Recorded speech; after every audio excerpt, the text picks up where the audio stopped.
आज 7वें अध्याय के बाद की चर्चा प्रारंभ करते हैं।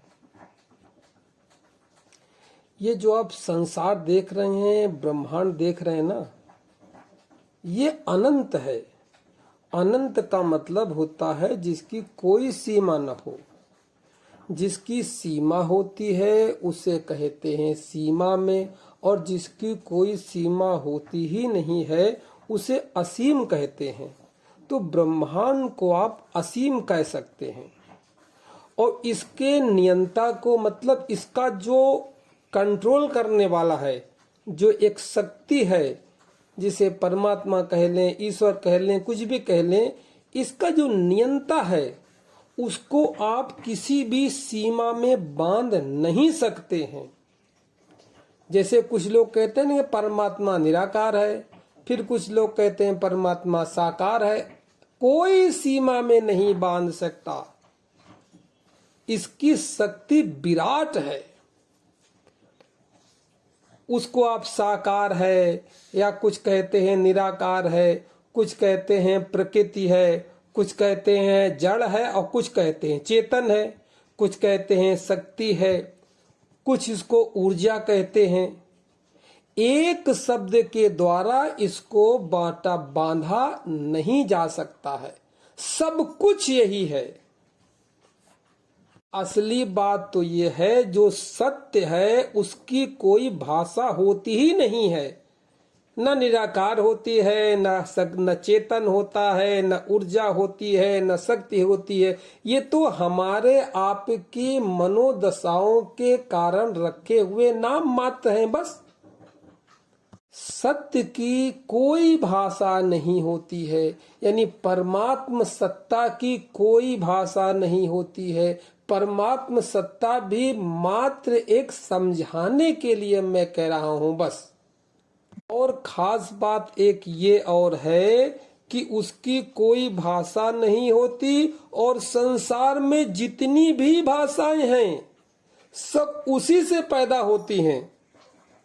जितनी भी भाषाएं हैं हम बोलते हैं, सारी की सारी परमात्म दृष्टि से असत्य से आती हैं, बड़े उथले हुए शब्दों से आती हैं।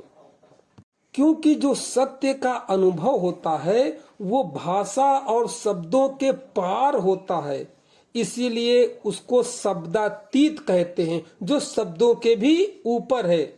या उसको निशब्द भी कहते हैं। शब्द माने शब्द, और निशब्द माने जहां शब्द ही नहीं है, या इसी को आप मौन भी कह सकते हैं। इसको उदाहरण के लिए हम परमात्मा शब्द केवल समझाने के लिए कह रहे हैं। ऐसा नहीं कि परमात्मा कहीं कोई बैठा हो, कोई व्यक्ति विशेष हो, कोई चीज हो। उसी सत्ता का नामकरण चूंकि समझाना है, इसलिए केवल मैं परमात्मा शब्द का प्रयोग करूंगा। अब ये परमात्मा सभी जगह अलग अलग और साकार रूपों में भी है, और सभी एक साथ निराकार भी है। तभी तो पूर्ण हुआ। अगर वो खाली साकार होता या खाली निराकार होता तो अपूर्णता रहती। तभी वो पूर्ण है कि वो साकार भी है और निराकार भी है। निराकार का एक शब्द ये भी तो होता है, निरे आकार हो जिसके। निरे माने बहुत सारे। और अभी तक आपने क्या सुना है कि जिसका कोई आकार न हो उसको निराकार कहते हैं। अरे वो निराकार है, निरे आकार है उसके, यानी जितने भी संसार में आकार हैं सब उसी के हैं, और वो निराकार भी है। तभी तो वो पूर्ण है। परमात्मा को हम सगुण के रूप में देखते हैं तो बहुत सारे हैं, अलग अलग हैं। और अगर उसको निर्गुण के रूप में देखें तो केवल एक है। अब वो सगुण के रूप में अलग अलग कैसे है? वो अपने गुणों के आधार पर, अलग अलग है।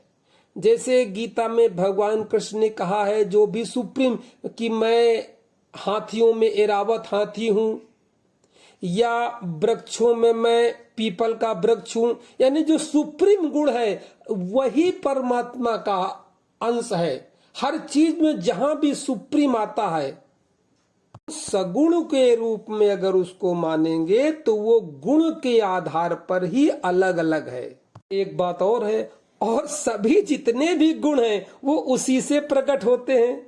बहुत कठिन है समझना और समझाना, फिर भी कोशिश की जा सकती है कि सभी गुण उसी परमात्म शक्ति से ही प्रकट होते हैं, परंतु स्वयं वह निर्गुण है और गुणातीत है। अब गुणातीत माने जितने भी गुण हैं इनसे भी ऊपर है, इनसे भी पार है, गुणातीत है सत्ता परमात्मा की। इस प्रकार के उदाहरण से थोड़ा समझ सकते हैं कि प्रकाश के 7 रंग होते हैं। अब 7 रंग कैसे होंगे? आपने इंद्रधनुष बरसात के महीनों में इंद्रधनुष बना देखा होगा, वो 7 रंग के होते हैं। उसमें उस इंद्रधनुष में जो 7 रंग होते हैं ये प्रकाश के ही होते हैं। रंग तो सारे प्रकाश के होते हैं, 7 रंग, मगर प्रकाश का क्या रंग होता है? प्रकाश का कोई रंग होता ही नहीं है। अरे रोशनी, लाइट का कोई रंग होता है? कुछ नहीं। और प्रकाश में 7 तरह के रंग होते हैं, ये आपने विज्ञान में पढ़ा होगा। ना पढ़ा हो तो कहीं इंद्रधनुष बन रहा हो उसको देख लीजिए कि प्रकाश में कितने रंग होते हैं। बिल्कुल यही स्थिति परमात्मा की है। सारे गुण जो भी विशिष्ट संसार में है वो उसी के हैं, और वो स्वयं में निर्गुण है और एक साथ भी है। जैसे प्रकाश रंगहीन होता है उसी तरह परमात्मा कह लें या ईश्वर कह लें, वो साकार और निराकार एक साथ भी है। यानी विराट भी वो है और सूक्ष्म भी है, यानी विराट और सूक्ष्म भी एक ही साथ है। परमात्मा या भगवान के विषय में जो आपने अपने पुस्तकों में, शास्त्रों में पढ़ रखा है, ऐसा बिल्कुल सीधा सीधा मत मान लीजिएगा, मत स्वीकार कर लीजिएगा कि स्वीकार कर लिया उसकी पूजा करना शुरू कर दिया। अगर ऐसा करते हैं तो ये अर्थ का अनर्थ हो जाएगा। जो शास्त्र है ना, ये जो शास्त्रों के सूत्र होते हैं, ये सूत्र परमात्मा के अनुभव के संकेत पत्र हैं। इनको केवल आप संकेत पत्र समझिए कि कुछ संकेत कर रहे हैं, इनसे सीख लीजिए। ये जिस प्रयोग को करते हैं उन प्रयोगों को करिए। शास्त्रों की जो परत है इसको उघेड़ करके देखना शुरू करिए, इसको उघाड़िए और खुली चेतना से इसको देखिए, समझ करके देखिए। तभी पता चलेगा कि संसार में जितने भी धर्म शास्त्र हैं ये आपके अंदर की ही व्याख्या करते हैं, आपके अंदर ही उतरने की कला सिखाते हैं, उसी की विधि बताते हैं, मात्र प्रतीकों के रूप में, कहानियों के रूप में। ये आपको बताएगा कौन? गुरु ही उन संकेतों को बताएगा, उन प्रतीकों को बताएगा। गुरु के द्वारा दी गई आंख यानी दिए गए संकेतों से आप शास्त्रों को, पुस्तकों को जब टटोलना शुरू करेंगे तब जाकर के कहीं शास्त्रों का कोहनूर हीरा तुम्हारे सामने प्रकट होगा। क्या कि शास्त्र कहना क्या चाहते हैं और संसार समझ क्या रहा है। हमारे भारतीय सनातन धर्म के जितने भी शास्त्र हैं ये बहुत ही रहस्यों से भरे हुए हैं। धार्मिक ग्रंथ बहुत बहुमूल्य हैं, मगर ये प्रतीकात्मक हैं सारे। इन्हें समझने के लिए आपको एक प्रकार का जौहरी बनना पड़ेगा। जौहरी जानते हैं ना, जो ये हीरे की परख करता है। पत्थर तो बहुत से हैं, मगर उसमें कौन सा अनगढ़ पत्थर जो भविष्य में हीरा होगा, ये जौहरी ही पहचान सकता है। आपको भी धर्म का जौहरी बनना पड़ेगा, तब जाकर के धर्म शास्त्रों का अर्थ निकाल पाएंगे। वरना जिंदगी भर देवी देवताओं की पूजा, तीर्थ यात्रा, अमरनाथ, वैष्णो देवी और आपका मथुरा, वृंदावन, काशी, ये मात्र भ्रमण करते रहेंगे, केवल एक ये मनोरंजन की दृष्टि से। यहाँ से कुछ सार निकलने वाला नहीं है। यहीं पर अगर आप इन तीर्थ स्थानों पर जाकर के किसी योग्य गुरु के पास बैठेंगे, उसका उसका रहस्य जानने का प्रयास करेंगे, तब तो कुछ उसके प्रति खुल सकते हैं। इसीलिए मैं कहता हूँ जौहरी बनो और परमात्मा की कोई व्याख्या मत करो कि कैसा है, क्यों है, कहाँ से आया, कब पैदा हुआ, उसकी व्याख्या मत करो। वह मतलब कहते हैं ना अव्याख्य, जिसकी कोई व्याख्या हो ही नहीं सकती है, इस प्रकार का परमात्मा है। वह किसी भी रूप में हो, अब वह किसी भी रूप में अगर तुमको होगा तो तुमको आह्लादित कर देगा, आनंदित कर देगा। उदाहरण के तौर पे सारी बात समझने के बाद यदि कभी आप मथुरा वृंदावन गए हो तो आप राधामय हो करके आते हैं, या कभी काशी जाते हैं तो शिवमय हो करके आते हैं, यानी शिव तत्व से के अनुभव से आप आह्लादित होंगे। हालांकि उस समय वो जो परमात्म तत्व है उसी को ही, उसी का ही नाम राधा है, उसी का ही नाम कृष्ण है, उसी का नाम ही शिव है। वो कुछ भी हो, आपको जब उसका आप अनुभव करेंगे, शास्त्रों की बताई हुई निश्चित विधियों के द्वारा, कुछ खास विधियां हैं, उन विधियों के द्वारा जब उसका अनुभव होगा तो उसका नाम मत दीजिए कोई, बस वो आपको बिना नाम दिए ही आनंदित कर देगा, आह्लादित कर देगा, उत्साहित कर देगा, बिल्कुल आपको एक आनंद की तरंग से भर देगा। इसलिए परमात्मा को मेरे विचार से जो आपके पूर्वाग्रह मन में विचारधारा हो कि उसका ये नाम दे दें, ऐसा होगा, किसी नाम में बांधने की कोशिश मत करिए। शास्त्रों की बताई हुई परमात्मा के अनुभव की कोई विधि ले लीजिए और उस विधि से उतरने का अनुभव कीजिए। कि मैंने पहले ही कहा कि परमात्मा अव्याख्य है, यानी व्याख्या तो उसकी हो नहीं सकती, या जो भी आपके धर्म शास्त्रों ने व्याख्या किया है, लिखते हैं, समझाने के लिए कुछ तो लिखना पड़ेगा कि परमात्मा निराकार है, परमात्मा निर्विचार है, परमात्मा निर्लिप्त है, या परमात्मा अलग है, या वो अमूर्त है। सब एक ही बातें हैं, सारे के सारे केवल परमात्म सत्ता की ओर इशारे मात्र हैं, संकेत हैं। इसमें किसी एक को पकड़ करके मत बैठ जाना कि वो निराकार ही है मानने लगो, फिर और वो साकार ही है। अब निराकार है कि साकार, इसी में आपस में झगड़ा होने लगे कि वो निराकारवादी है, वो साकारवादी है, वे द्वैतवादी हैं, वे अद्वैतवादी हैं। ये भी एक झगड़े की जड़ है। धर्म शास्त्र के अंदर ये भी बहुत बड़े शास्त्रार्थ की जड़ है। शास्त्रार्थ को मैं झगड़ा ही कहता हूँ। कुछ अद्वैतवादी हैं, कुछ द्वैतवादी हैं।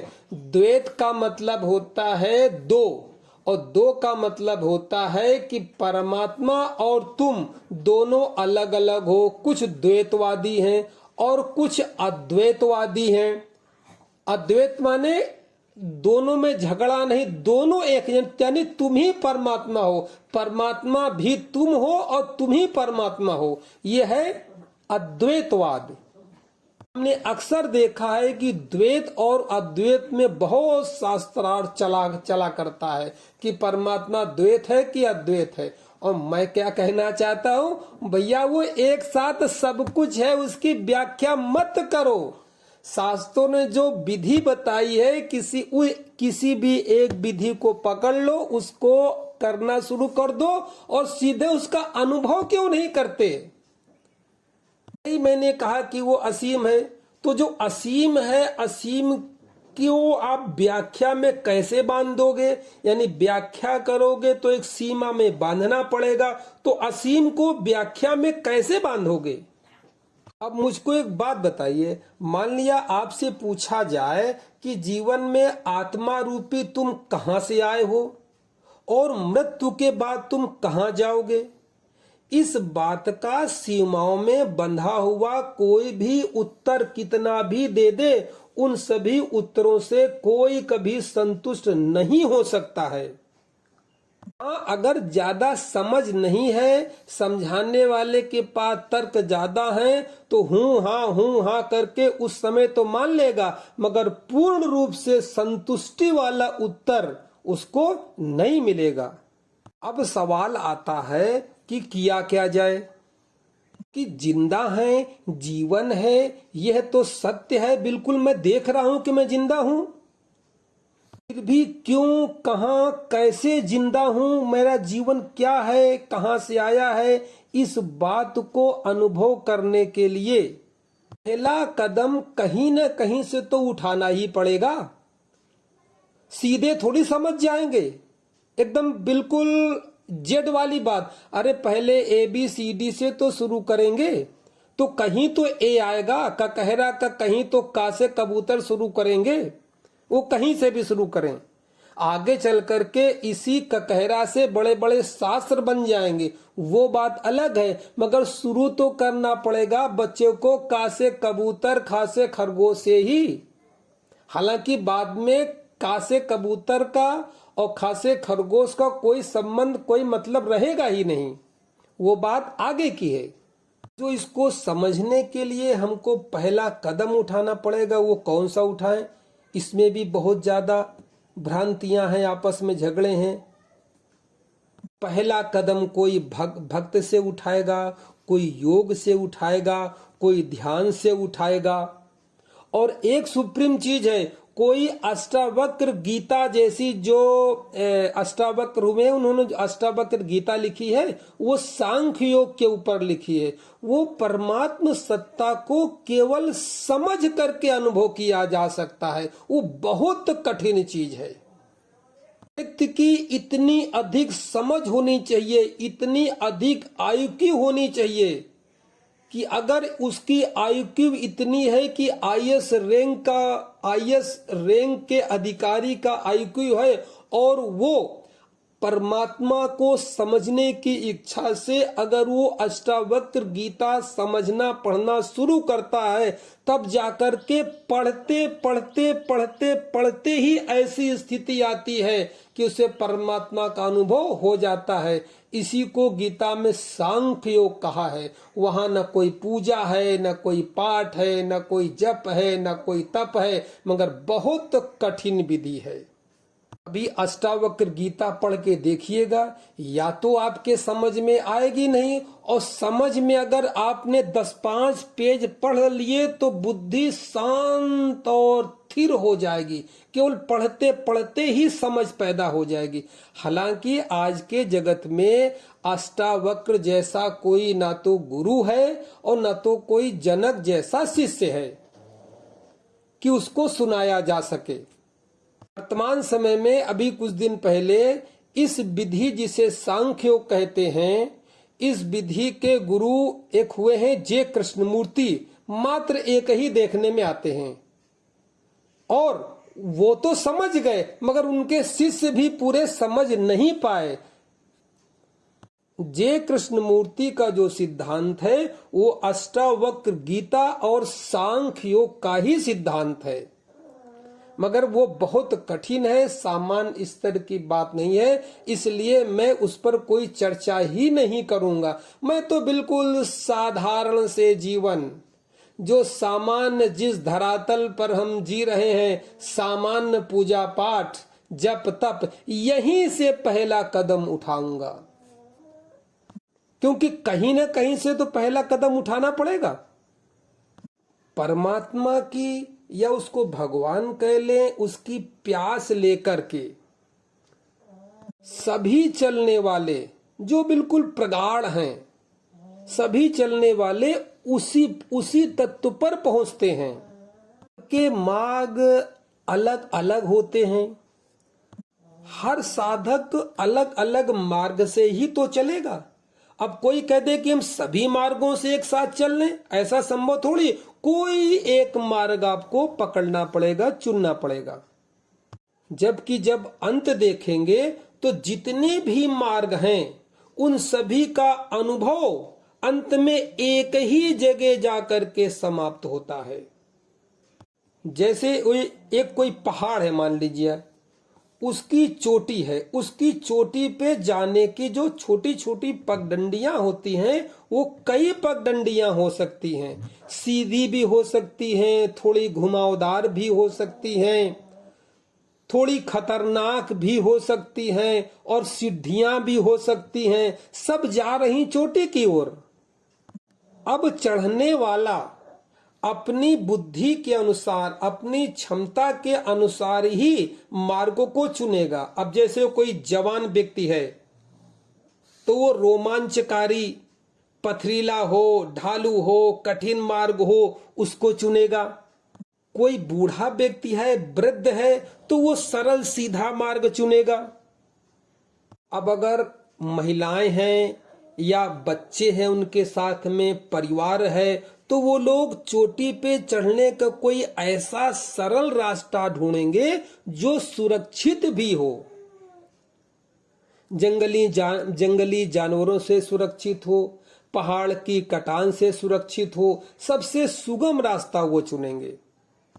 और यहीं पर यदि कोई हठी व्यक्ति है, अहंकारी व्यक्ति है, तब तो वो चोटी में जाने का जो मार्ग चुनेगा बहुत दुर्गम और कठिन मार्ग चुनेगा। ऐसा मार्ग चुनेगा जिसमें खाई भी पार करनी पड़ती हो, झरने आते हो, झरना भी पार करना पड़ता हो।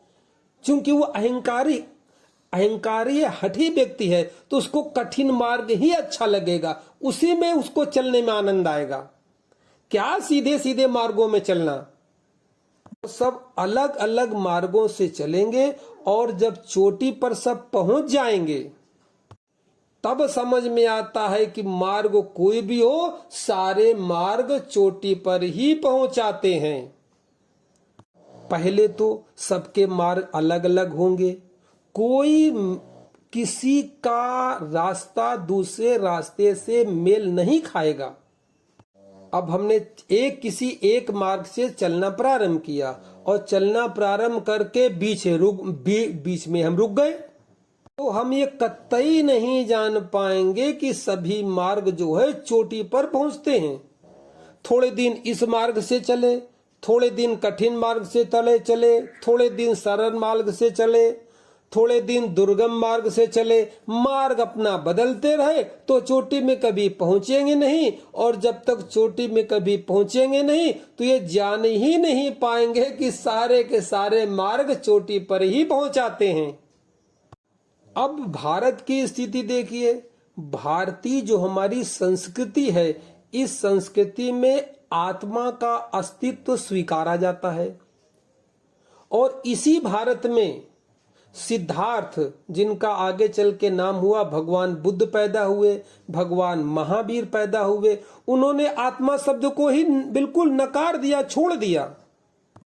उन्होंने अनात्मा शब्द का प्रयोग किया कि कोई आत्मा होती नहीं है, मगर तत्व की बात उसी तत्व की बात कर रहे हैं, केवल शब्दों का फेर है। वो कह रहे हैं आत्मा और वो कह रहे हैं अनात्मा।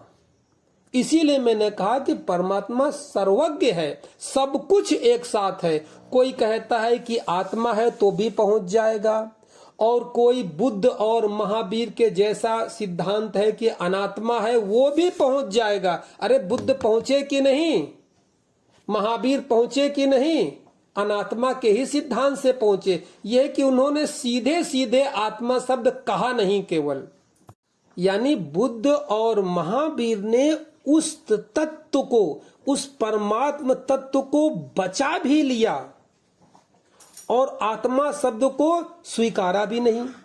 एक साथ दोनों काम कर लिया, अनुभव भी कर लिया, अनुभव भी कर लिया, अनुभव करने के मार्ग भी दे दिए, और शब्द नहीं कहा कि आत्मा, यानी आत्मा शब्द की सीमा में उसको बांधा नहीं, उस तत्व को अनुभव के लिए मुक्त रखा। बस इसीलिए भगवान बुद्ध ने, भगवान महावीर ने मूर्ति का खंडन किया, मूर्ति का विरोध किया। और केवल विरोध ही नहीं किया, विरोध करने के साथ मूर्ति में जो अमूर्त परमात्मा होता है उस सत्ता को बचा भी लिया।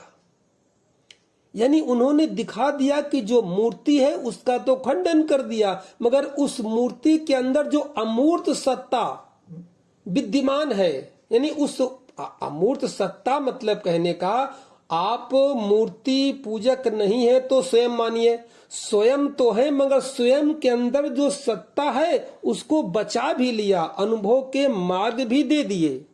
बुद्ध ने कोई आत्मा की बात कही ही नहीं है जिसका किसी को अनुभव हो। अरे किसी को अनुभव हो तब तो आत्मा की बात कही जाए। जैसे किसी ने नमक खाया हो, नमक का अनुभव हो, तब तो अगर आप उससे नमक कहेंगे तो उसे नमक का स्वाद पता चलेगा। अब आत्मा किसी का, कोई किसी ने आत्मा को अनुभव तो किया नहीं, अब उससे कितना भी आप आत्मा आत्मा करते रहें वो क्या जानेगा।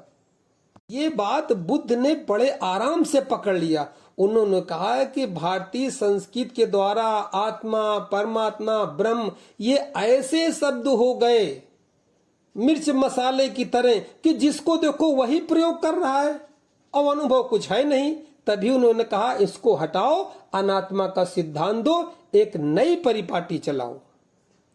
और नई जो परिपाटी चलाओ वो चलाओ जो व्यक्ति का अनुभव हो, उसकी जीवन की सच्चाई हो। अब व्यक्ति की जीवन की सच्चाई क्या है?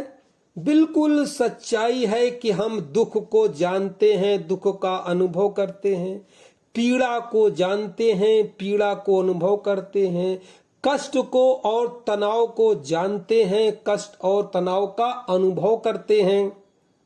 ये सब बातें हमारे अनुभव के अंदर हैं। हम जानते हैं कि दुख क्या होती है, पीड़ा क्या होती है, तनाव क्या होता है, टेंशन क्या होती है, आजकल तो हाइपर टेंशन क्या होती है। इससे भुगत रहे इसके अनुभव से, तो इसी से क्यों ना हम शुरू करें। तो बुद्ध ने इन्हीं रास्तों से चलना शुरू किया और चल करके जहां पहुंचे हैं वहां सत्य पर उनका विराम हुआ है। जो सत्य का अनुभव है वहां जाकर के पैर टीके हैं, वहां विराम लिया है। तभी तो उनको आत्म साक्षात्कार हुआ, बुद्धत्व की प्राप्ति हुई। बुद्ध ने अपने सिद्धांत में 4 आर्य सत्य दिए जिसका हमको अनुभव होता है, सभी का अनुभव। जीवन दुख है, दुख के कारण है, इस दुख से बचने के मार्ग हैं, उपाय हैं, और चौथा है दुख से बची हुई अवस्था है। अब जो दुख से बची हुई अवस्था है, जो दुख से बची हुई स्थिति है, मानसिकता है, वही परमात्मा सत्ता है। यानी आत्मा का नाम भी नहीं लिया और अनुभव में वही पकड़ा लिया। इसलिए मैं फिर कहता हूं, मार्ग कोई भी हो, जब मंजिल पर पहुंचते हैं तो सबको एक ही अनुभव होता है, मगर कौन सा मार्ग चुना जाए जो आपके लिए है, जहां जिस जमीनी स्थिति पर आप खड़े हैं, आपके लिए कौन सा मार्ग सुगम होगा, केवल मैं उसी एक मार्ग की चर्चा करूंगा। और जिस मार्ग की मैं चर्चा करूंगा, आप देखेंगे आगे चल करके कि जितने भी ग्रंथ हैं, जितने भी संत पुरुष, साधु पुरुष हुए हैं, सबकी उसमें मोहर लगेगी। मैं शास्त्रों के और गुरुओं के प्रमाण के साथ एक विधि प्रस्तुत करूंगा और वो विधि सर्वमान्य होगी।